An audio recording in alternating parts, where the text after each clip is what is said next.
সংস্কার হলো অনেক কিছু, কিন্তু হলো এই শিক্ষা সংস্কারটা আসলে আমরা পাই না। আজকে থেকে যদি 15-20 বছর পরে এখানে যদি মাইক্রোচিপ ইন্ডাস্ট্রি বাংলাদেশ ইনশাআল্লাহ এই জায়গাটা থাকবে, এই ভীষণ নিয়ে মূলত আগানো দরকার যে আগামী পৃথিবী কোন জায়গায় যাচ্ছে এবং আমাদের প্রচুর জনসংখ্যা আছে, আমরা চাইলে তাদেরকে একটু ট্রেন করে বিভিন্ন জায়গায় কাজে লাগাতে পারি।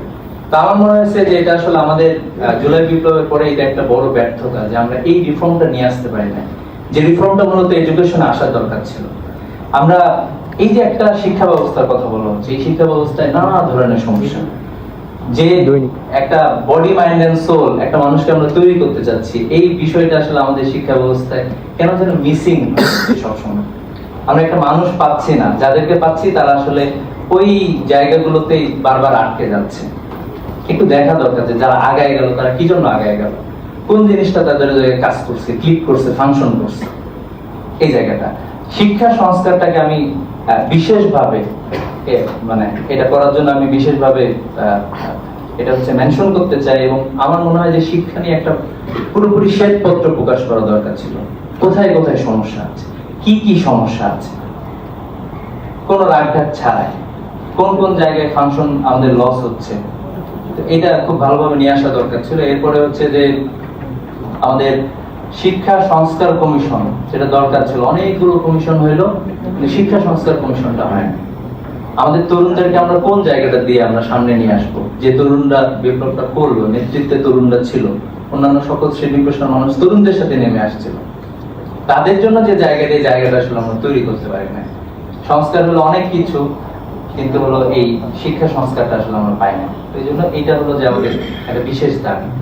আমাদের শিক্ষাক্রম প্রণয়ন হওয়া দরকার ছিল। একটা এই শিক্ষাক্রম যেটা প্রস্তুত করা হয়েছিল, আমরা দেখলাম যে ভাবছিলাম যে একটা বড় পরিবর্তন হয়েছে 24-এর বিপ্লবে, দেখলাম যে ওই জিনিসগুলোই রয়ে গিয়েছে, যেটা নিয়ে আমরা 2 বছর আগে কথা বলেছি, আমাদের গার্ডিয়ানরা কথা বলছে।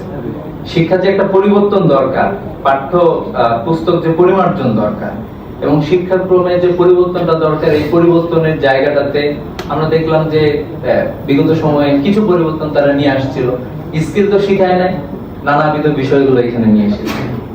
এই জন্য এই পরিবর্তনটা আমাদের দরকার। এরপরে হচ্ছে যে আমাদের মূল্যায়ন পদ্ধতির সংস্কারটা আসলে প্রয়োজন। এখানে আমাদের হচ্ছে নিয়োগ কমিশন দরকার শিক্ষার এই জায়গাটাতে, কারণ হচ্ছে আমাদের দেশের অধিকাংশ মানুষ আসলে শিক্ষার সাথে জড়িত। আপনি গ্রামে গঞ্জে যাবেন, স্কুল কলেজ অথবা মাদ্রাসা অথবা অন্য এই জায়গাগুলোতে তারা জড়িত। এরপরে হচ্ছে যে আমাদের প্রশিক্ষণ কাঠামো যে পরিবর্তন দরকার, যে নানা ধরনের প্রশিক্ষণ ইনস্টিটিউট থাকা দরকার, যেগুলোর মাধ্যমে মূলত হচ্ছে আমাদের তরুণদেরকে স্কিল করা হবে, তাদেরকে তাদের জায়গাগুলোতে পাঠানো হবে, এই বিষয়গুলো থাকা দরকার। এরপরে আমরা এখনো দেখতে পাচ্ছি যে বিগত বছরে যেটা ছিল যে আমাদের বারবার দাবি ছিল যে আমাদের শিক্ষা খাতে হচ্ছে বরাদ্দ কম, এবং যা বরাদ্দ হয় এর মধ্যে একটা বড় অংশ ব্যয় হয় হলো ইনফ্রাস্ট্রাকচার নির্মাণ, এবং এর বাইরে যে গবেষণায় বরাদ্দ দরকার এবং অন্যান্য জায়গাগুলোতে বরাদ্দ দরকার, এই বিষয়গুলো আসলে এখানে আসে না। তা আমরা দেখলাম যে এবছরও শিক্ষা খাতে বরাদ্দ আরো কমে গিয়েছে, এবং হচ্ছে শিক্ষার সাথে আরেকটা জুড়ে দিয়েছে যে শিক্ষা এবং হচ্ছে আইসিটি একসাথে। একটা বড় অংশ আসলে আমরা বিগত রেজিমে আমরা দেখেছি যে এটা ব্যয় হচ্ছে প্রধানমন্ত্রী কার্যালয়ের মাধ্যমে, এবং দুর্নীতির অন্যতম একটা বড় জায়গা হচ্ছে এটা। এভাবে মূলত আমরা আগে যাচ্ছি। এরপরে যদি আমরা বলি যে মাদ্রাসা শিক্ষা ব্যবস্থার কথা, আমাদের আমরা মানে মাদ্রাসা শিক্ষা ব্যবস্থা তো একটা বড় লিগেসি। একটা সময় তো আমাদের দেশের শিক্ষা ব্যবস্থা ছিল আসলে ওই মক্তবগুলো অথবা পাঠশালাগুলো অথবা ওই মাদ্রাসাগুলো, ব্রিটিশ আমলে তারা হচ্ছে রেজিস্ট্যান্স করছিল, কওমি মাদ্রাসা তারা রেখে দিয়েছে। অলরেডি তাদের কিছু অ্যাক্টিভিটিস আছে, আমাদের একজন স্যার এখানে মেনশন করে গিয়েছেন। অলরেডি তারা কিছু জায়গায় তারা ল্যাঙ্গুয়েজের জায়গায় বেশ কয়েকটা ল্যাঙ্গুয়েজ তারা ভালোভাবে শিখতেছেন। ওই জায়গায় যদি তাদেরকে একটু স্কিলটা শিখায় দিতে পারতাম আমরা, তাহলে তো নিশ্চয়ই অনেক ভালো হতো। এরপরে হচ্ছে যে আমাদের ইংরেজি মাধ্যমে যে শিক্ষার যে সংস্কার দরকার ছিল, এই শিক্ষা সংস্কারটা আসলে আমরা দেখতে পাই নাই। এখনো তো আমরা যদি দেখি, আমরা দেখবো যে আমাদের দেশের যারা মূলত সিস্টেমটা যারা তৈরি করছেন, আমাদের যারা ব্যুরোক্রেসিতে আছেন, আমাদের যারা রাজনীতিবিদ আছেন, তাদের সন্তানরা আসলে যাচ্ছেন হচ্ছে ইংলিশ মিডিয়াম। তো বাংলাদেশের শিক্ষা ব্যবস্থা কোথায় গেল, প্রাইমারি স্কুল কোথায় গেল, এটা তাদের কোনো মাথা ব্যথা নাই। আমি তো পড়াশোনা করবো, আমি চলে যাবো, ঠিক আছে, এবং আমরা যারা মানে আমাদের ফ্যামিলি যারা সমৃদ্ধ, ইংলিশ মিডিয়ামে পড়তেছি, আর হচ্ছে বাংলাদেশ গোল্লায় যাক এটা নিয়ে আমাদের কোনো চিন্তা নাই, এরকম একটা অবস্থায় আছে। এই জন্য আমার মনে হয় যে বাংলাদেশের যে কোনো সরকারি সুবিধা যারা নেবে, যারা সরকারি দায়িত্ব পালন করবে, তাদের জন্য এটা বাধ্যতামূলক যে শিক্ষা এবং চিকিৎসা তাদেরকে বাংলাদেশেই নিতে হবে। এটা যদি আমরা করতে পারি, আমরা দেখবো যে শিক্ষার একটা আমূল পরিবর্তন মানে সম্ভব। এরপরে আমরা কারিগরি শিক্ষার যে মান বৃদ্ধি করা দরকার ছিল, এটা আসলে আমরা দেখতে পাই না সেভাবে। আমরা মনে করি যে প্রত্যেকটা জায়গায় কোনো একজন তরুণকে স্কিল ভাবে গড়ে তোলার জন্য প্রত্যেকটা জায়গায় যাতে অন্তত তার অপশন থাকে কিছু, তো এই অপশন গুলো শিক্ষা দেওয়ার ব্যবস্থা থাকা দরকার। এরপরে হচ্ছে যে আমাদের যেটা খুবই গুরুত্বপূর্ণ, যে আমরা আইটিটা আসলে ধরতে পারি না, অনেক দূর আগে গিয়েছে, কিন্তু এআই এর যুগ মাত্র শুরু হয়েছে, এটা আসলে খুব ভালোভাবে দরকার।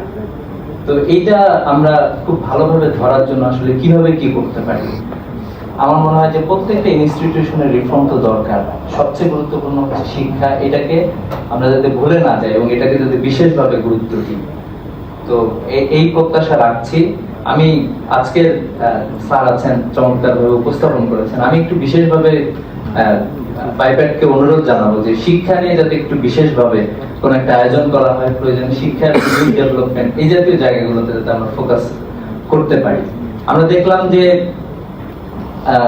কথা শুনতেছিলাম ইমাদুর রহমানের কাছ থেকে, যিনি কি বলে বাংলাদেশের স্যাটেলাইট যিনি চালাচ্ছেন আর কি।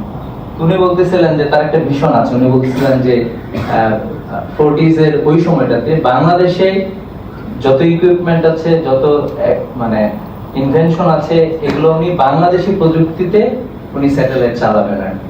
এটা হচ্ছে তার ড্রিম। আমাদের রাষ্ট্রে আসলে আমরা অনেক ক্ষেত্রে এটাও আমরা ব্যর্থ হয়েছি। বাংলাদেশের প্রচুর লোক তো আছে বিভিন্ন জায়গায়, তাদেরকে যদি আমরা একটু কাজে লাগাতে পারি, আমাদের ফিউচারটা কি সে আলোকে যদি আমরা একটু তৈরি করতে পারি, আমার মনে হয় যে এটা আমাদের জন্য অন্যতম একটা গুরুত্বপূর্ণ জায়গা।